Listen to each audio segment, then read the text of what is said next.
Race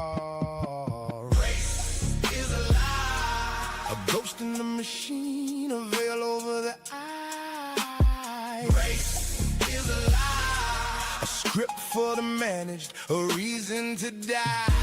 It's the dementia, the spirit, it's the glitch in the code. It's the heavy, heavy baggage on a sovereign road. Dissolve the construct. Yes, yeah. It started as a lie, a whisper in the dark, designed to keep the brothers from finding the spark. Father is a soul whose sovereign operating system was no longer whole. He didn't pull that trigger from his fully human place. The construct had the wheel, the construct ran the race. So stop fighting your father and dismantle the disease. If a lawyer wrote the code, the architect holds the keys. What was manufactured can be dismantled. Great Wednesday. Welcome to the Fully Human Trinity podcast. I'm your host, King, and I'm joined by my co-hosts, Jess-Esther and Mike Murphy. How you all doing today? Great. Thank you, King. Yeah, doing great. So, as we like to get things started with our podcast, kind of set the state, let our listening audience know where we're vibrating at, as well as let each other know what our check-ins are. So we go through our check-in by saying what our spiritual energy number is between 0 being life sucks and 10 being life is awesome in the moment right now as we get started. And so with that being said, Mike, what's your spiritual energy number? I'd say I'm about an 8 today. Okay, excellent. Jess, what about you? I'm vibrating at a 10. Definitely feeling the love and gratitude today. I join you at a 10. I'm feeling at the level of gratitude. And again, each time I do the check-in, I want to say this for our listening audience that may be new to our show, that the reason we do this is it sets the tone of what kind of conversation you're going to hear from us.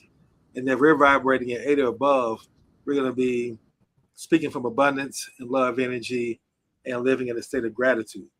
And what keeps us, at least speaking for myself, keeps me at a 10 is when I go through my list of things I'm grateful for. And that's my life, my health, ability to see, hear, breathe, and have sound mind, just to name a few. And once I go through my full list, I find it impossible to be less than a 10. And so that's where that number comes from. So I just wanted to share again with our listening audience where that number derives from and the purpose of that number. And, you know, one of the things that it really helps me see, and I'm learning so much now that I'm kind of finished my 180-day journey, and I'm beginning to interact more with my broader network that I was building with before I started it, and before I really got into leaning hard into the fully human movement, it's just how people who may be spiritually enlightened, they may be triple bottom line, they may believe in a higher purpose, conscious capitalists, but what I've learned is that they're still missing some core frameworks as far as how they go about moving in their identity, as well as what governs who they are and their behaviors. And so with that being said, I wanted to create that for myself. Was first the task was becoming fully human, was a decision to make, and then proclaiming it. And then of course, being fully human is based on 4 agreements, being number 1, that energy is everything and everything is energy. As Einstein says, it's physics, not my opinion. Number 2, energy is in a constant state of motion. It's either increase or a decrease. Number 3, as fully human leaders, we focus on the increase. Even though we will be a decrease at times, we're human, that happens. But our true north is the increase. And then agreement number 4 is we're fully human. That's how we identify, not by our race, our gender, our sexual orientation, our country, our ethnicity, our wombs, our careers, any of those other things that see us as other from one another is fully human. All those other things I described are descriptions of who we are, but they're not the lens that we look at life through. And so once you make the choice to become fully human, and you make that agreement of those 4 agreements, the next thing is how do you sustain being fully human? So it's not a destination, it's a journey. And life is the journey of being fully human every single day. So I came up with 6 pillars that I feel that best capture what I feel is keeping me on the fully human pathway and holding me accountable to continuing to grow and be fully human or become fully human along this journey. And so the first pillar, we want to really break it down through your journey, Mike, and your journey, Jess, and your lives as that we've gone forth. And so our first pillar is identity. And so we want to talk about identity. And I know we talked about that before, kind of in depth on the show, but we're going to go through each pillar in this particular show.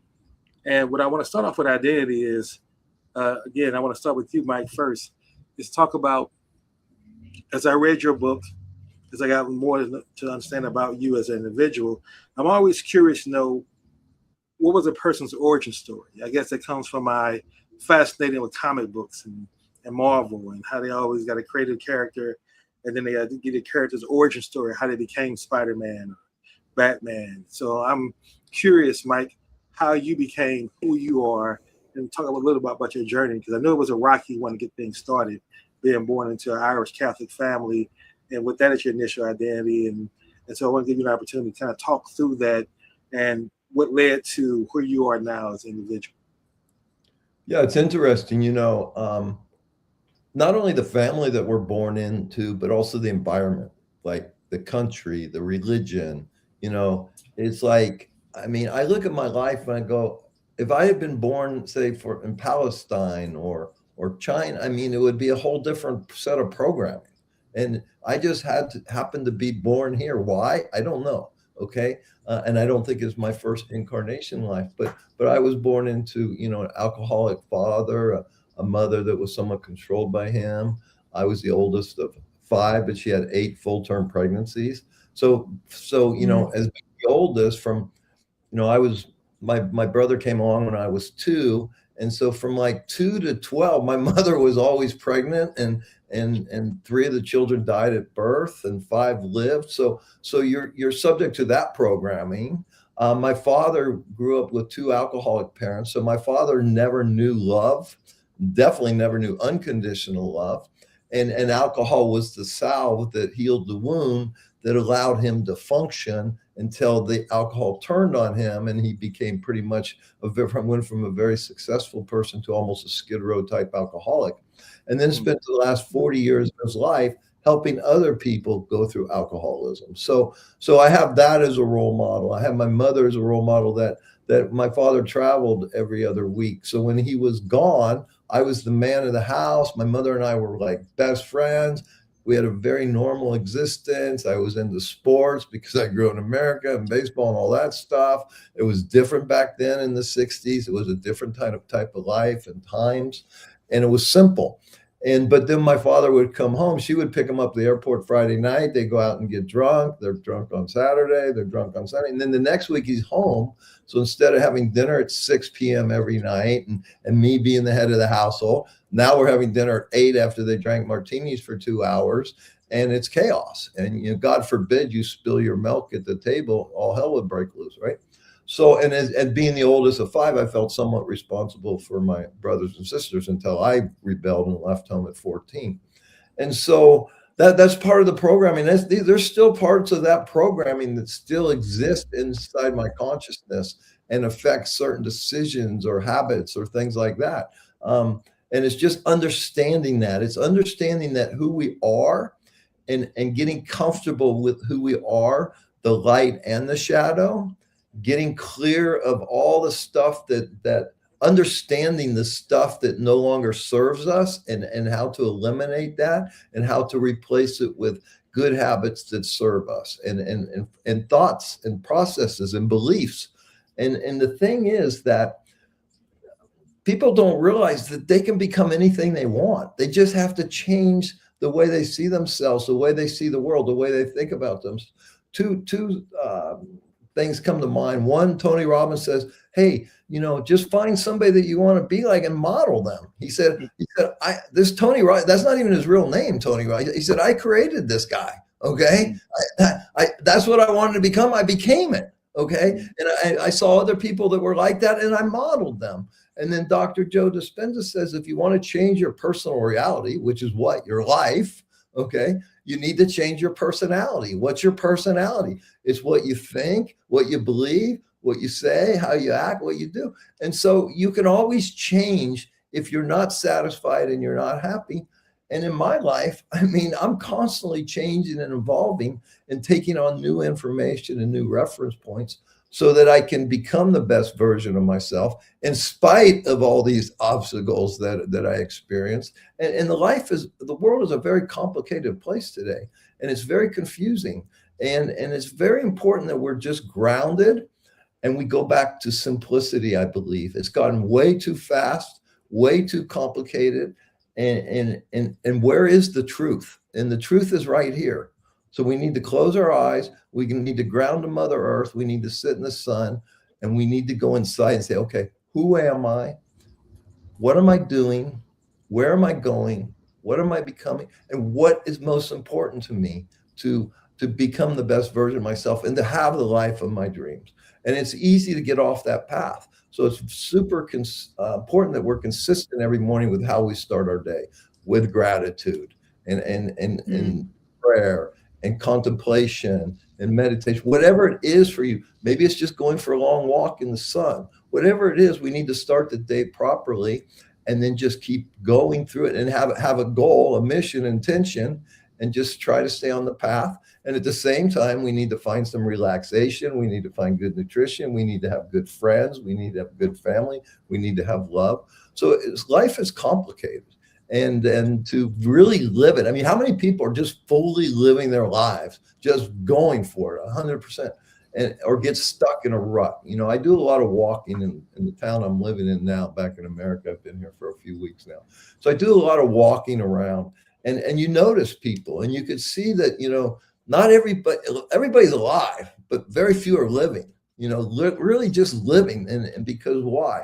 Because there's so much fear populating the place nowadays. Fear of the economy, fear of our health, fear of these wars, fear of this administration. You know, it's so funny to me how people get so triggered by this current administration, and so many people got triggered by the previous administration. Listen, there's nothing we can do about that. We need to pray for that. Okay. And if you want to go into public service, go into public service, but don't complain about it. Okay. Either just fix it or ignore it. But complaining about it is total waste of time. So I think we need to just get really focused on who we are, what we want to be, and just do it, as Nike would say.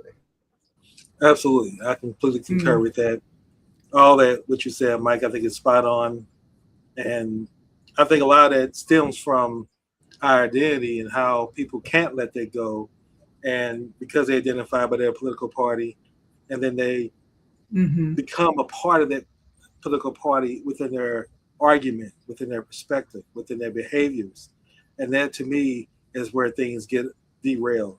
And I want to bring Jess into this conversation because, Jess, I always find you to be fascinating, because I look at maybe 3 major identity changes in my life.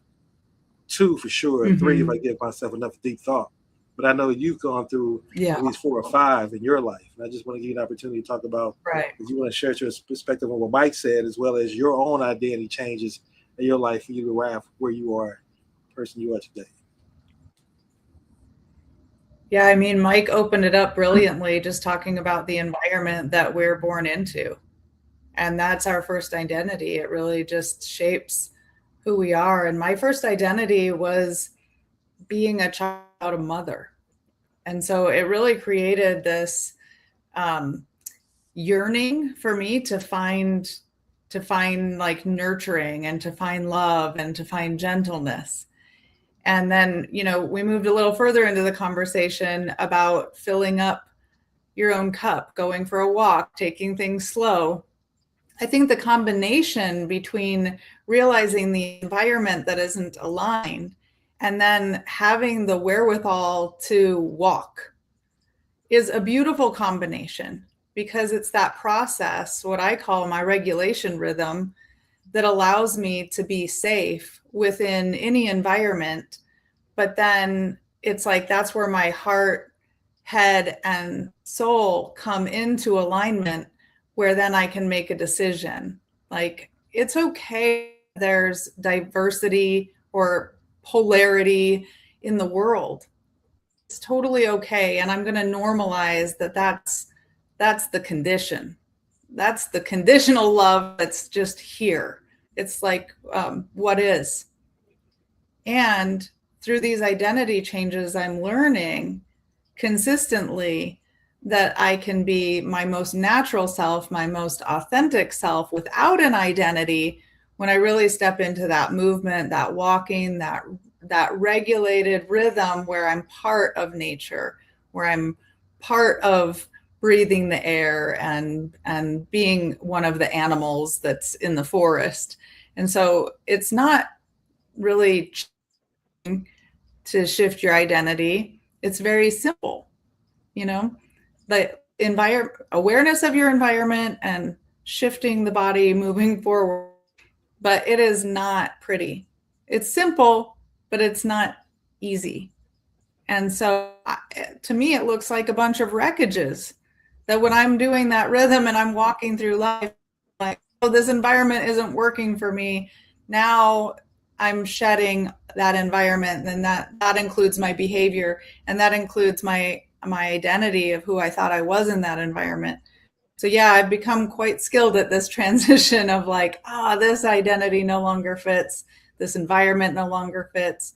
But what is consistent, what is timeless through that is my alignment, my own inner safety, my own clarity about how to move forward. I really support people through transitions while I continue to transition. And what I'm finding is that it's very normal for humans to go through change and for the world to go through change. What's not normal is to do that alone or to go into isolation and think like, now I fucked up again. Now I'm in the cellar. Now I can't create again because I fucked it up.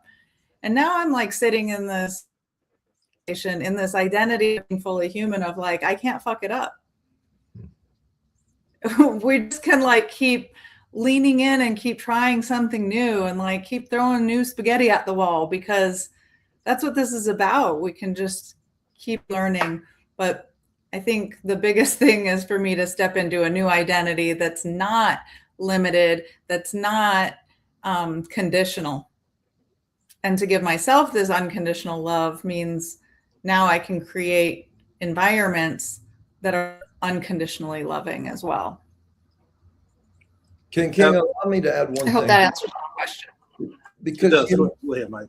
The truth is we're not our identity. Okay. I have many identities. I can go over to this meeting over here and have this identity. I can go over here, be a grandfather over here. I can be a father over here. But I bought this t-shirt at a Byron Katie event that says, who would you be without your story? Okay. Which is your identity. Your story is your identity, and it's constantly changing and evolving. But we're not our identity. We're not our story. We are eternal, timeless consciousness. We are spirit. Okay. And we're just free. And when we can lose the identity and we can lose all that and just realize who we really are, that we are spirit, we are eternal, timeless consciousness, and we're energy. Okay, vibrating at a certain frequency, and we get to control the frequency, and we control the frequency by what we think, what we feel, what we do. And so the higher the frequency, the better you feel and the freer that you are. But that's really, that's all that's going on here. And so lose the identity and be free, because the identity is a burden. Absolutely. And Mike, you said some key things there. I want to piggyback on that because, you know, you said before in a previous discussion that everything starts with your internal work, understanding who you are first. And I agree that ultimately our identity is to be energy, to be identityless. I put the fully human there now as a pathway, primarily because I believe that so many people are conditioned to be an identity. They have to at least let go of that first, and then the fully human becomes the first step, then to eventually becoming free, as you say. Then we don't look at any identity at all. And I think that so many people are triggered by their forced identity that's placed upon them by the environment they brought in, their cultural givens, their parents, society, telling us our gender and all these things, and then people accepting that and then be willing to either kill or die based on that what someone else gave them. So I agree with you 100% that the ultimate goal, and that's going to be our next pillar, the growth mindset, is constantly growing to the point where we can become first fully human and then transcend beyond that and emerge beyond that into our natural energy selves that we really are. And I advocate that we at least function in that place right now until we can evolve to that level of thinking and behaving. Yeah. You know, we're spirit and we come from singularity. And now we find ourselves in an animal body living in a 3D physical reality where there's duality, right? And so that's confusing at first. And I think the whole purpose of this experience, this journey, is to remember that where. Oh, did we lose him? We lost Mike. Yes, we have some technical challenges right now. We're having some tech today.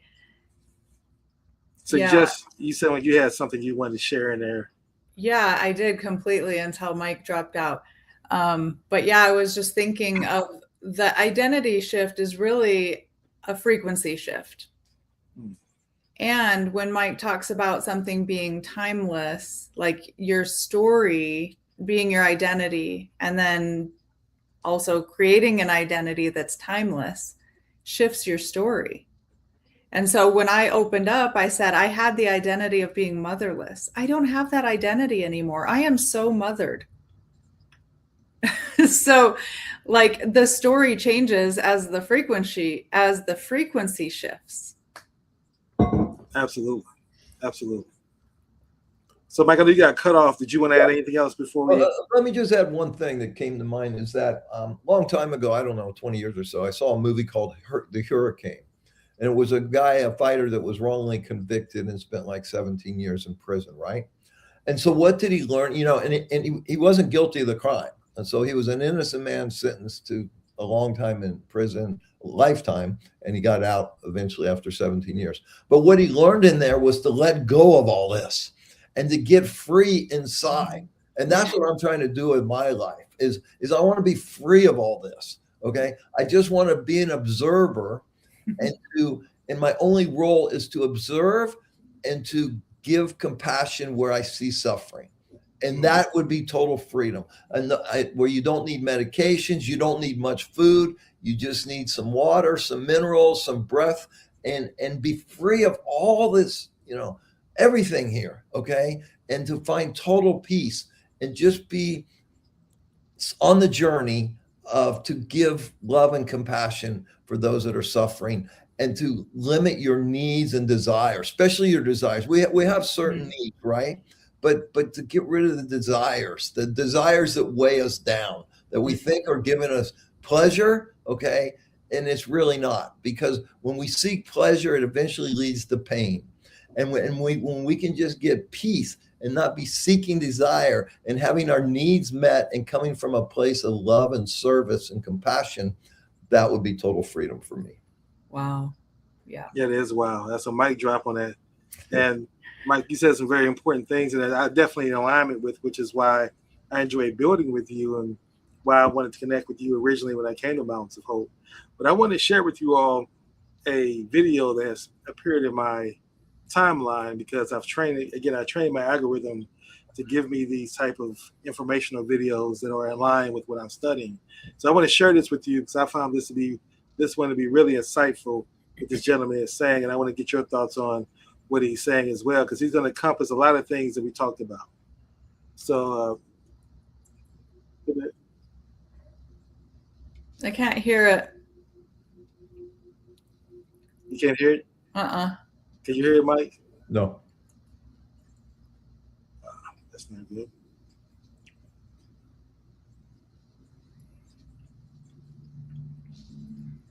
1 second. Try it again. Yeah.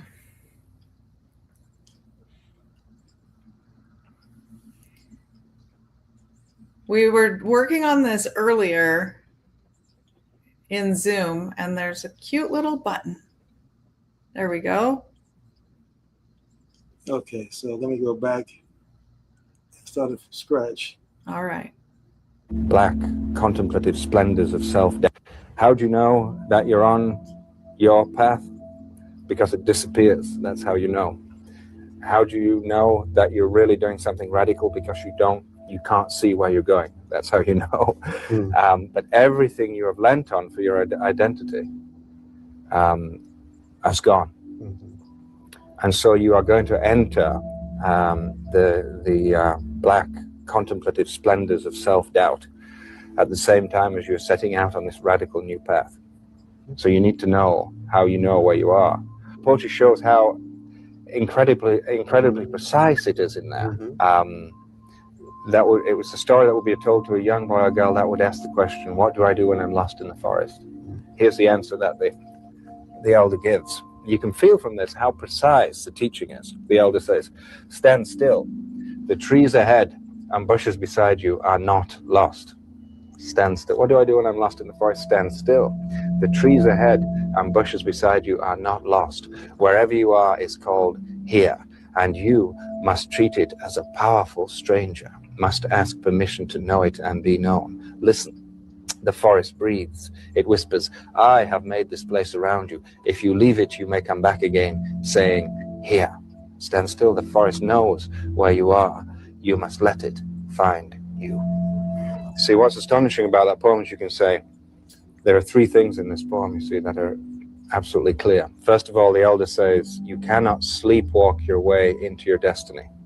You must wake up and pay attention. Stand still. The trees ahead and bushes beside you are not lost. You must pay attention. Second stage is that in this teaching from the elder is this incredible feeling of silence. That unless you have this silence in your life, and you feel the silence in the poem, where it says, if you leave it, you may come back again, saying, here. And I think what the elder is saying there is that if you pay real attention, unless you have silence, an ability for silence in your body to do that, then you will get too frightened. Because all the voices inside you will drown out any real change. You have 100 reasons not to make any real change, you see. And you've got all the voices and all the reasons not to do it. And so the ability for profound silence is being called on here. And then that attention can flower into something else. The poem seems to be attempting to awaken a kind of intuitive sense. That's right. And then this amazing last line, the forest knows where you are. You must let it find you. Yeah. How do you know? So what are your thoughts on that? Well, it's profound. I mean, that's what I was trying to say myself, is that it's inside is the silence. Okay, we got to get out of the head, and we got to get into the heart. It was where who we truly are. Our true essence is here, and that is a silence that will teach you, and that will guide you, and that will show you. And all we have to do is ask for the wisdom. We already know. Okay, we just got to ask, and we will be reminded of why we're here and what the journey is about. And that I love that because just stand still and be present, and the answers will come. There's energy everywhere, okay? And we're not creating the energy. Energy has never been created, nor can it never be destroyed, and we are energy. So therefore, we were never born, we can never die, and it's just tapping into that powerful energy and raising the vibration frequency of that. Like stars vibrated just as most beautiful frequency, right? Mm-hmm. And so that's what we need to tap into, that type of energy, that light energy, that pure light frequency of love and peace and presence and consciousness. Yeah. Absolutely. Yeah, I'm definitely feeling the call from the trees, and I think I have for a while. I actually have a tattoo of a tree of life on my chest that I got, I don't know, maybe 15 years ago. And when I showed it to my friend Nina, who I became her death doula, she was a very special friend of mine who actually shared the vision of Mountains of Hope with me. And as I first showed her that tattoo, what she said to me was the forest was calling. And she knew, she had that like very intuitive knowing of like, go stand in silence with the forest. Like there's nothing else for you to be doing right now. And I'm just so excited because this connection that we have has brought me into the forest deeply, and I'm getting ready to go back to the forest. And so it resonated so much with like the call of the forest, the call of the tree. Like, you know, we often think that we're the ones observing, and that, you know, this whole world and everything in the outer reflection is like our own understanding and our own rationale and our own awareness and reasons and all of it from this I perspective. But when you really open up to the oneness perspective, you can see it's all looking right back, and that there's like a relationship that happens in the breathe in, breathe out. And so, yeah, thank you for that video. It's so rich, and I could keep going all day about it. Two days ago, I was on my walk and I started looking at the trees, thinking about the trees. You know, the trees are working very, very hard, but you would never know that because there's so much peace. And I was thinking that how much greater evolved they are than humanity, than the human animal here. Okay. And that how they really serve this place called Earth. Right. And you know, you can actually tap into a tree and charge your cell phone. These trees are giving out electricity. It's an electromagnetic world that we live in, right? And so there's so much going on here that we don't even pay attention to realize. Even in our body, you know, 50 trillion cells, each cell doing 100,000 different mechanisms every second. Think of that intelligence that is just operating the body. And then look at all these trees and all this intelligence around us.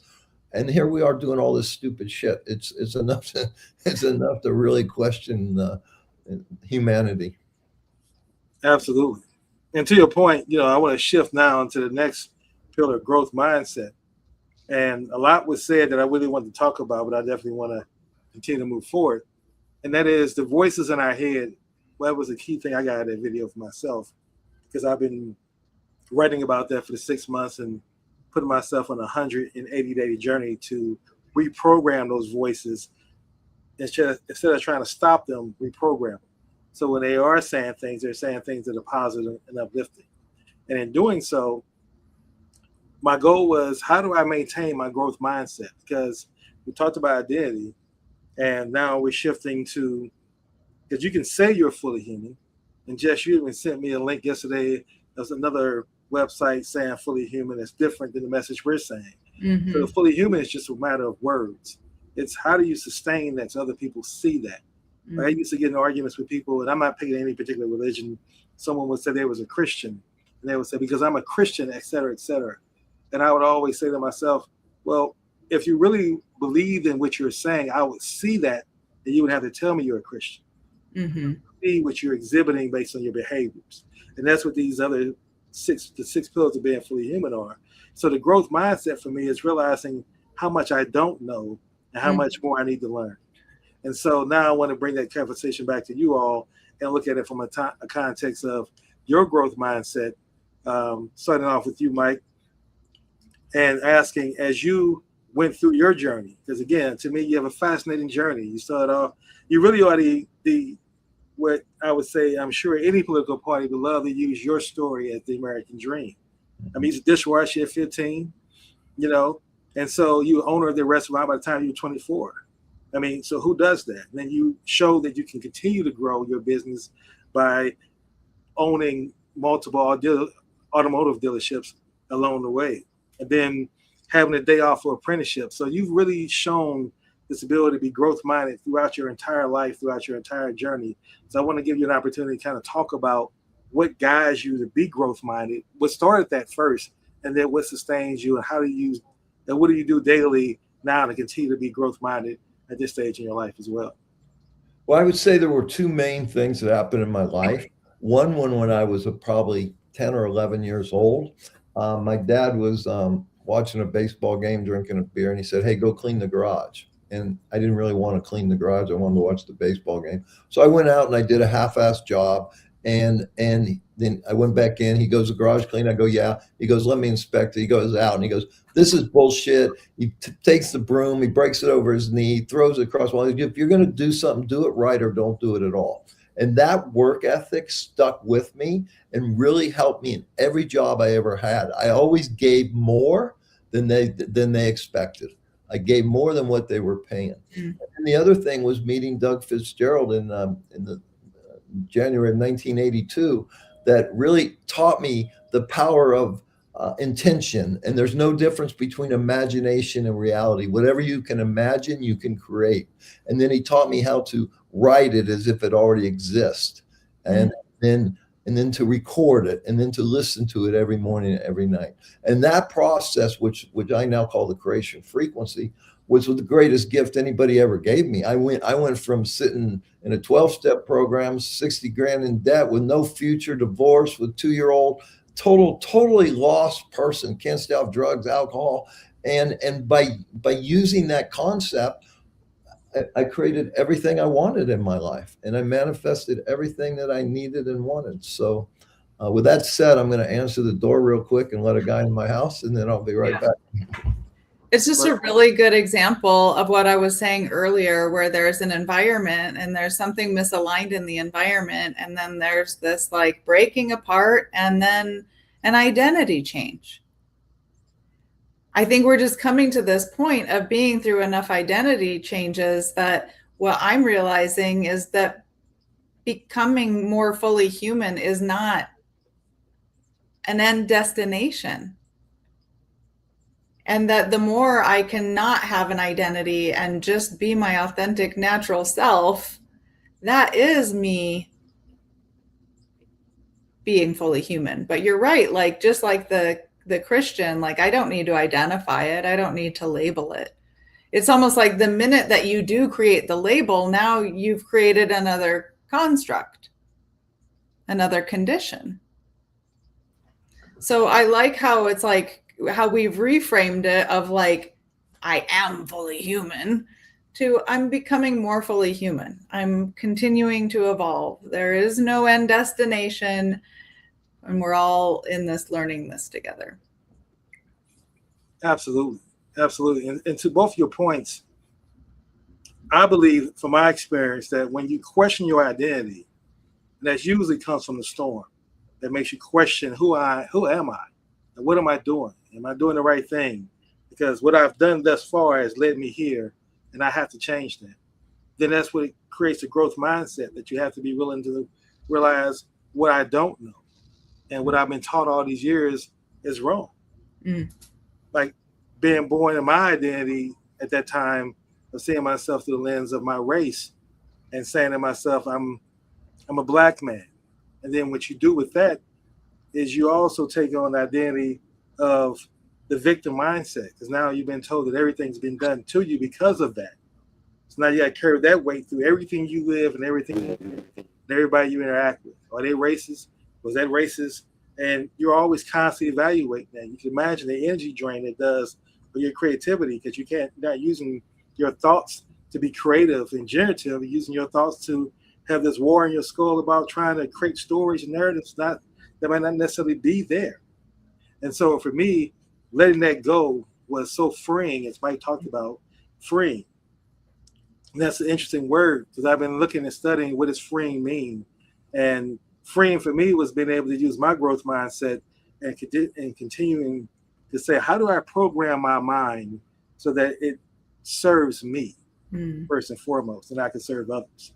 Because if I'm constantly being triggered by different identities that I have within my shadow, then I'm not going to be able to be at my best and my optimal level. And seeing myself as in the fourth quarter of my life, I want to be optimal. And so what I wanted to do is go into our musical break now. But I wanted to set the context by saying it is through this growth mindset that allowed me to find, I liken to say, the Quincy Jones in me to be a producer of these frequency signals that I use primarily to reprogram my mind on a daily basis.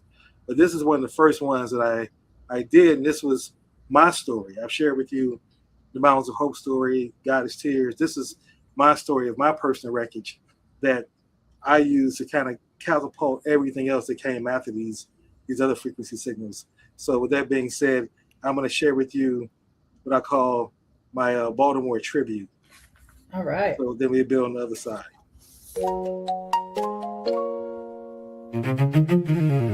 This is not music. Gratitude for feeling this. This is a frequency. I wrote every word. I'm the architect of the frequency. The AI is the instrument. I am not trying to fool you. My intent is to move you. This is my frequency signal for human emergence. King. Recognition detected. I've been through the fire, I've been through the storm. Baltimore wreckage was just the place I was reborn. Yeah, I am a 500 million asset, not a tenant in your game. I've reclaimed my source code. I've reclaimed my name. Yeah, I come from a place where the signals were scrambled and cold. 30 years a tenant doing exactly what I was told. I played the role, mastered the books, and I mined every bit of data. Trying to engineer a now that only paid off for later. Baltimore hit like a thunderstorm, lightning breaking the sky. But it was just nitrogen for the soil, a reason for the king to rise. I stopped the pursuit, stopped chasing that carrot on a stick. Realized the construct was a virus that made the whole spirit sick. They call me Trouble Man, but I'm the architect of the free. Vibrating at 500 hertz for the whole world to see. Yeah, I'm moving with intent, I'm governed by the law of service. Yeah. The construct's failing now and I can see they're getting nervous. Yeah, think and grow free. Yeah, it's the math of love energy. The bridge only holds when you're standing right here with me. Yeah, $33, 33 people, 33 sparks of light. That's the frequency we need to make the love energy bright. I'm not a patient seeking pills for a spiritual short circuit. I'm an engineer of the soul and I know exactly how to work it. Physical, mental, spiritual, calibrating every single muscle. Unconditional love is the only power that can end the hustle. I am the student and the teacher, alchemizing wreckage into gold. The truest definition of identity is finally taking hold. We are a chain, unbreakable, sovereign and true. I can't be who I ought to be unless I'm rising up with you. Surrender is strength, stillness is the ground where we stand. The law of service is our intent, healing the soul of the land. They call me Trouble Man, but I'm the architect of the free. Vibrating at 500 hertz for the whole world to see. I'm moving with intent, I'm governed by the law of service. Think and grow free. It's the math of love energy. I'm speaking from a place of knowing, from the future of your potential. Move from the tenant tax to the owned infrastructure of the soul. The law of service is calling. 33 people, 33 sparks. Reclaim your source code and step out of the dark. This is what it means to be fully human. I'm broadcasting my signal. Are you picking up?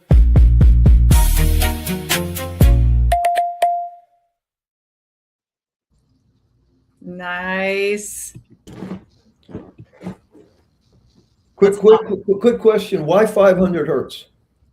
That's a great question, Mike. 500 hertz is based off utilizing David Hawkins' map of consciousness. So he came up with a way of putting a numeric value to different thoughts of energy. And thoughts like greed, selfishness, anger are vibrating at 20 to 30 or 40 low vibrational thoughts.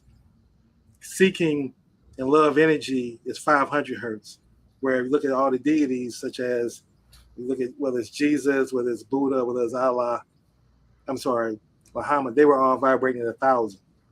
And so most people operate at 300 hertz, which is willingness, acceptance.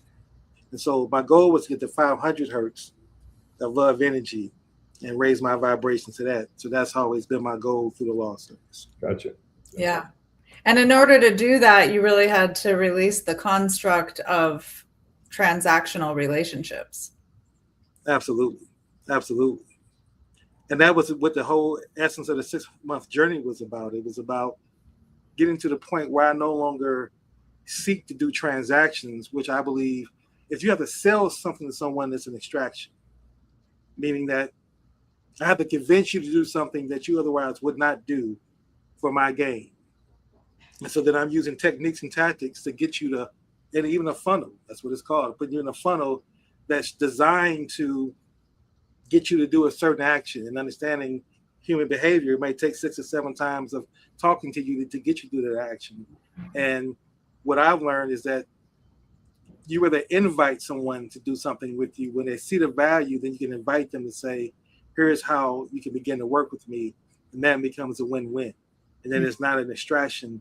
It's an increase for them and it's an increase for you. And you both recognize the mutual value and now co-creating together.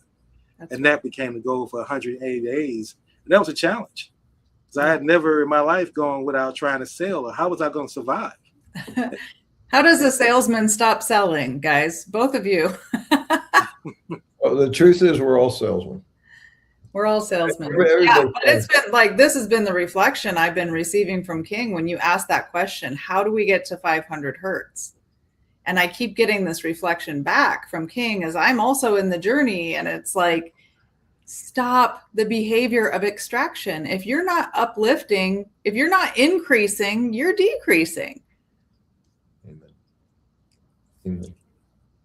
Yeah, and that's to that point, Mike, I wanted to show you this real quick before I give you a chance to respond to that. So this is David Hawkins' map of consciousness.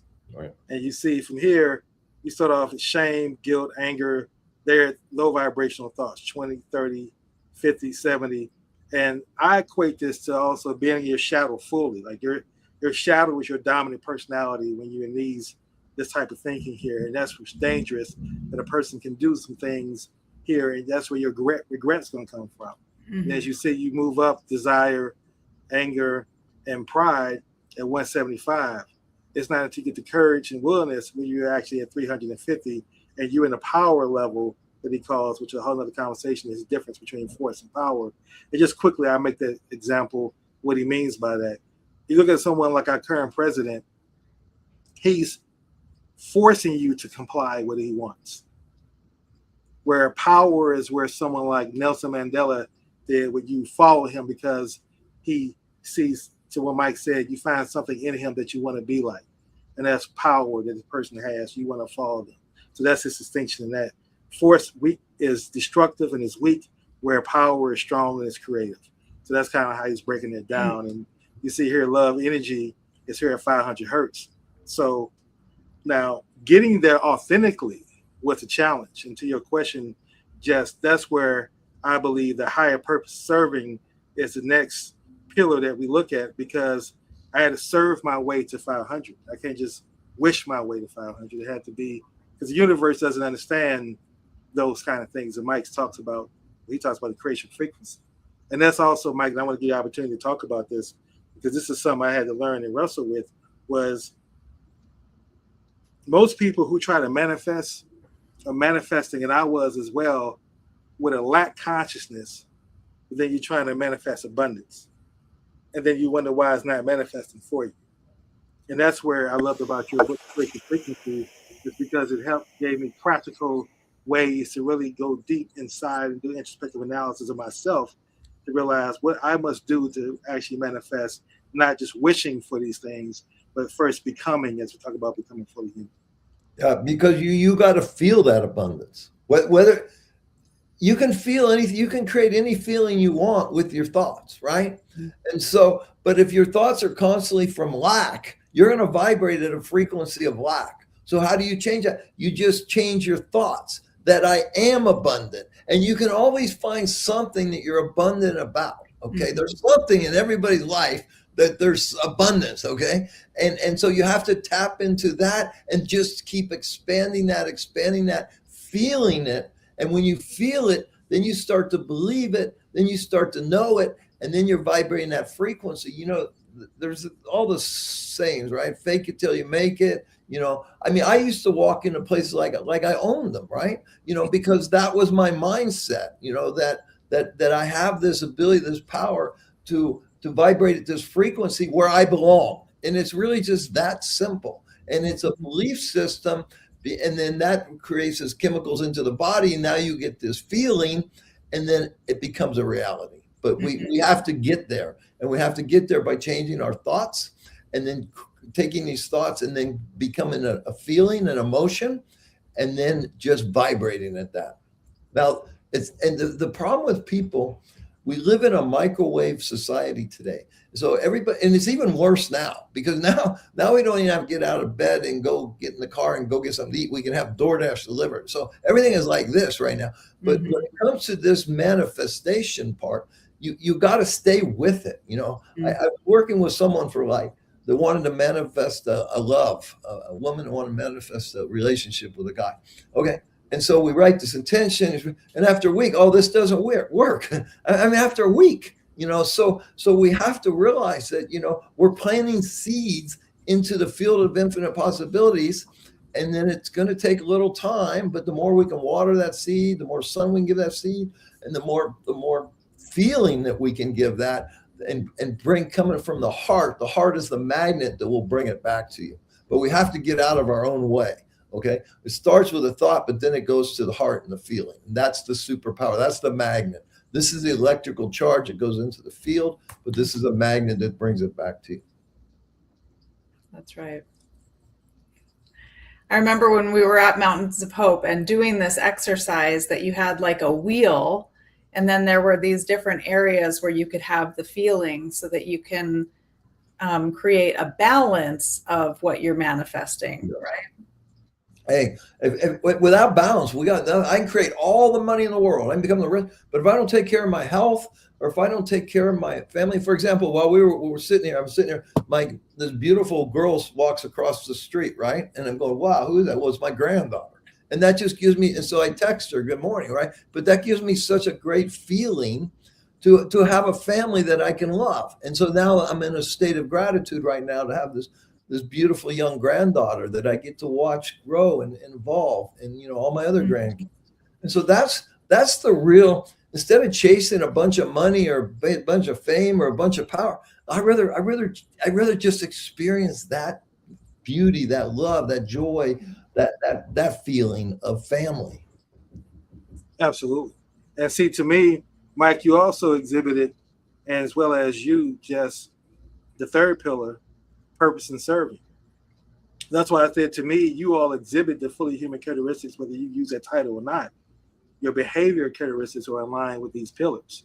And I think about how, again, Mike, your journey about, I mean, you created Mountains of Hope out of your love for Margot and your willingness to say, I want to help other people not have to go through this. And even before you got to Mountains of Hope, you were serving, and you've been serving pretty much in your life. Like you said, you even created your dealerships and creating a culture of serving so that your salespeople treat the customers with respect and gave them value.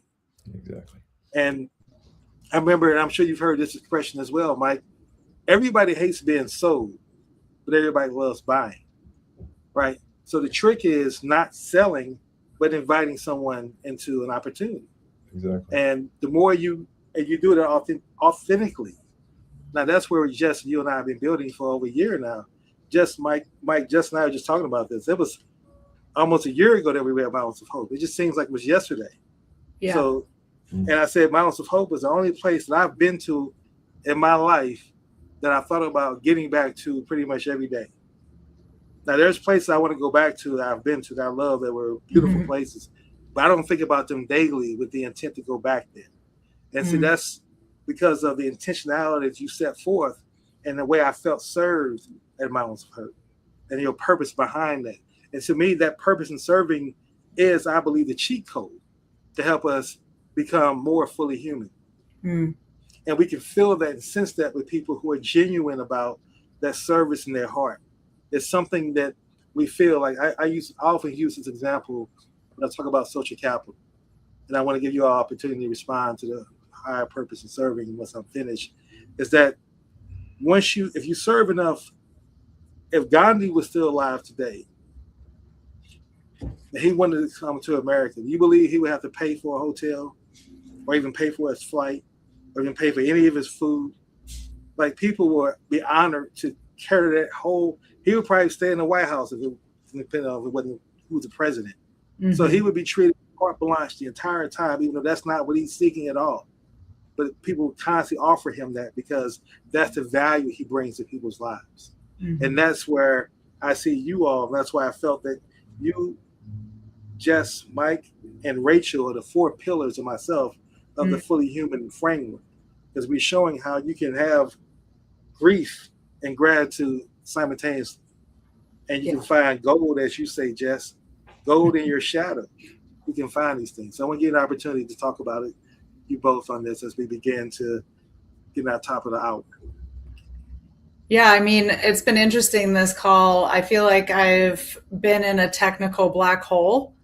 I just keep, my internet just keeps slipping me out. And I feel like it's very consistent with what I was experiencing when I went to Mountains of Hope. I was following a friend who was falling into her own black hole, which looked like the end of her life with a medical crisis. And,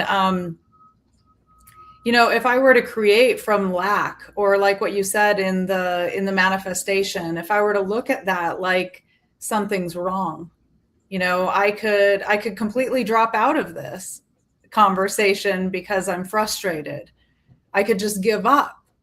I could come in a panic, and all those same things exist when it comes to someone nearing or someone going through a crisis.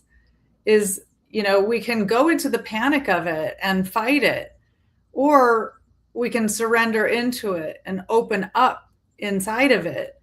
And that's the gold, is the continuous process of coming back to self and that self-awareness. And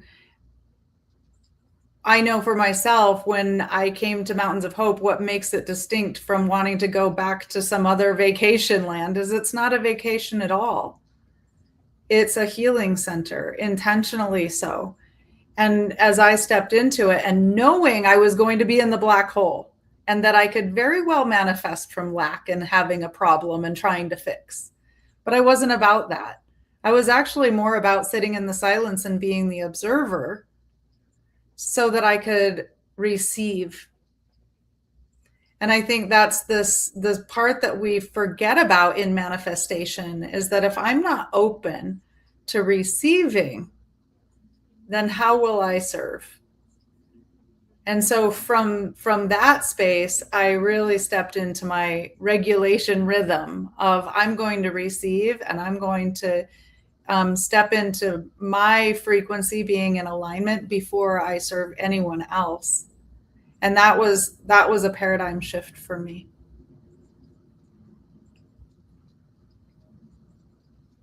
I'm complete. That was my paradigm shift. Lovely. What are your thoughts, Mike? How do you feel about purpose and serving from your perspective? I'd love to hear your thoughts on that. Mike, your mute's on. I have someone pounding nails in the room next door. So for me, it's just part of who I am. It's something that I enjoy. I don't know why. I suspect it's because of my mother and the way I was raised. But I've always had a heart for others, and some of it might be Catholic guilt where you sacrifice for others. But for me, I get fulfillment out of that. And Margot, frankly, just taught me about love. But it was really the women from the Love for Margot Foundation that I formed after her death that gave me the courage to create Mountains of Hope. After watching them go through, these are women below the poverty line, mostly minorities in Oakland and in Southern California, and watching them go through this terrible cancer treatment and this cancer diagnosis, watching their courage gave me the courage to step out of my comfort zone and go to Colombia and build Mountains of Hope. And so that was really the motivation. And then now that it's built and it's created and people come there and they heal, I mean, like you guys were saying, it's not a vacation spot. It's a place for healing, but more importantly, it's a place to reconnect with who you really are. There it is. And I credit that to the nature. I mean, everything we've done there is to coincide with the nature. And I think it's through the nature we connect to our source, which I call God. And that's where we find ourselves. And that's where we find the peace that passes all understanding. So I think that should be the future of hospitals, that kind of environment of nature, of sunshine, of good nutrition, of good water. The body will heal itself in the right environment. It's the environment that's making all of our bodies sick. And so, and it's so toxic now, it's going to be very, very difficult to clean this up. But places like Mountains of Hope, you can go where it is clean. It's not toxic. Physically, mentally, emotionally, spiritually, it's all non-toxic. And you connect to your heart and your soul and your essence and your source. And I believe not everybody's going to cure. Nobody's going to stay in this body forever. We're all going to leave it, right? So, but we can heal anytime, and that healing will go with us. Okay, the body's not going with us. That I can promise you. Okay, but the spirit, nothing like a healed spirit and a clean soul. I've come to believe that the soul is just a scorecard now, and the cleaner our life, and the cleaner our intentions. And the more we do to serve others, the brighter that our soul will shine. And then that's our light. And then just the opposite is true too. The more evil we do, the more darkness we do, then the soul becomes dark. And that's not a good place to go for when we leave this body. You want to go where it's light and bright and light and free. Yeah. Mike, what's interesting is that your analogy of the soul is similar to mine. Like, I come to believe that the soul is a mirror and shows your actions since you've been created, since your essence. What you manifest is the mirror that your soul produces. And it's showing you through your actions what manifests in your life, what you've created. And you have to go through life to learn, remember how to align yourself back with the righteousness. And when you do, you start to see, and that's what I'm experiencing. I'm not just saying this from a context of intellectually understanding. I'm saying this from a context of over 6 months being able to sit here and build this entirely new life. Like now, 90% of conversations that I have on a weekly basis are about love and service. And 10% are arguing with my family who are now vibrating on that level. And I have to accept them for where they are. And I'm satisfied with the 90% because that's a huge shift prior to coming to Mountains of Hope.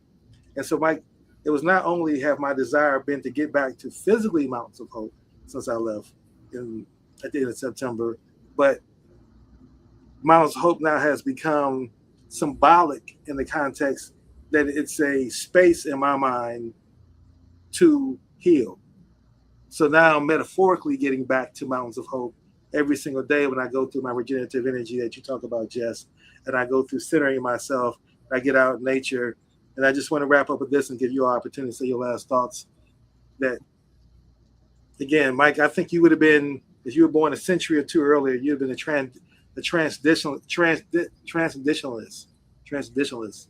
Still saying that wrong. But Thoreau talked about, if you really want to learn about who you are in life, go out in nature. Nature is the best teacher. And Mike, you provided that with Mountains of Hope. So as we get to wrap up, we're going to do the other 3 pillars in our next segment next week. But as we begin to wrap up the show, what are your thoughts about today's conversation or anything that's in your heart that you want to leave with our listening audience before we wrap up today? Go ahead, Jess. Well, I'm just inspired that every human has the potential to create the thoughts, the environment, and the life that they choose. And so it just feels like a liberating conversation. And for anyone who's, stuck in an environment and an identity and feeling a victim of that, just know that there is a path. There's a path beyond that, through a storm of wreckage. Yeah, and I would add to that, because I'm sure there's so many people that have problems or think they have problems. There's so many people that are suffering and think have something to suffer about, right? But in spite of all that, you can always find freedom. You can always find peace. You can always find joy. It's just a decision. And you have to just say, hey, in spite of all this stuff going on, I'm going to tap into what's beautiful in this moment. Okay. I realize that there's this illness over here, or this job loss over here, or I can't pay my bills over here. I get all that. Okay. But in spite of all that, okay, you can still arise above that. And by rising above it, you're going to become so much more powerful than complaining about it or being fearful of it or worrying about it. So yeah, that stuff exists, but I'm going to rise above it and I'm going to find a way to fix it. We need to become powerful creators. And I see way too many people that are victims, and they're just freaking lost because the world is so confusing right now. I mean, everybody's walking around looking at these darn things, right? And there's a whole world out here. And this can be a tool for good, but we have to just limit the use of that, okay? And really get into our heart and get into nature and get into our relationships. My fear for this is who has relationships anymore, right? Who sits down and talk? I've been watching this show, I think it's called 1884 or 94, I don't know what it is. But it's about the Wild West, right? And I'm thinking, well, where did they find time to do all this? Well, guess what? They weren't wasting their time with this bullshit. They were working on surviving. Okay. So they had time to braid their hair. They had time to sew their clothes. They had time to sit around the campfire and talk because there was nothing else to do. There was no TV to watch. There was no internet. So they had to talk and form relationships, and they were strong. And the land made them strong. And that's the whole purpose of this thing, is to become stronger. I'm getting older now, right? I don't like it because I don't feel old. I don't think I'm old, but the reality is I'm getting older. But I refuse to get old. Okay. I'm going to stay young no matter what that takes. And I'm not going to get an old mindset.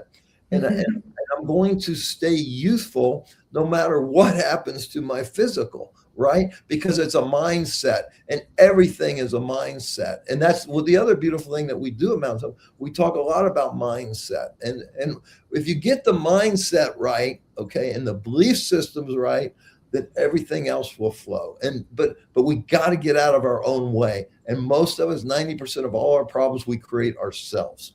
We create with bad thinking or bad eating or bad action. And then when we can fix that, if we eliminate that, then this becomes much easier to navigate. Absolutely. And I want to close on this point by saying that Jess and I was having a meeting earlier today, and we were literally creating a presentation because of the people we want to invite to share Mountains of Hope experience. And I equate it to, really, when someone asks, explain the Mountains of Hope to me, and we can say all the things that's on the brochure and things, but it's almost like describing what water feels like. Mm-hmm. Someone says, tell me how it feels. How does water feel? Who's never experienced water? Where do you start? Right? Because at the end of the day, you're describing how something that metabolically your body was in alignment with and felt. And you have, because our bodies are 90% water, more than 90% water. And so that's the challenge. But we are in a position where we get an opportunity, Mike, to bring people who are a part of our tribe that we're building. We call it the Love Energy Tribe, of individuals who are behaving as fully humans, have a higher purpose, have service mentality, and exhibit the other 6 pillars of being fully human. And we get an opportunity to break bread with them in a healing place that transforms Jess and myself. And again, that's something that we're grateful for you for allowing us to come there and experience that. And what's most grateful that I am is not that we can have that there at Mountains of Hope, but that you're also a part of it. And that we get experience a chance with hopefully Rachel. She says she's going to work to come. And now everybody we've been building with over this last year get a chance to, a year later, 12 months later, start this whole cycle all over again and build this new movement we're building. So that's where we're working towards. So as we become more fully human, which is our other podcast that we build on, I want everybody to continue to look for ways, as Mike talks about, and just serving, reprogram your mind, getting out of your head, and get out in nature. If you can do those 4 things until next week, we look forward to building with you. Until then, let's all continue to find more ways to become more fully human. Thank you. Thank you. Race is a lie, a ghost in the machine, a veil over the eye. Race is a lie, a script for the managed, a reason to die. It's the dementia, the spirit, it's the glitch in the code, it's the heavy, heavy baggage on a sovereign road. Dissolve the construct, right? Yes, yeah, it started as a lie, a whisper in the dark, designed to keep the brothers from finding the spark. Father is a soul whose sovereign operating system was no longer whole. He didn't pull that trigger from his fully human place. The construct had the wheel, the construct ran the race. So stop fighting your father and dismantle the disease. If a lawyer wrote the code, the architect holds the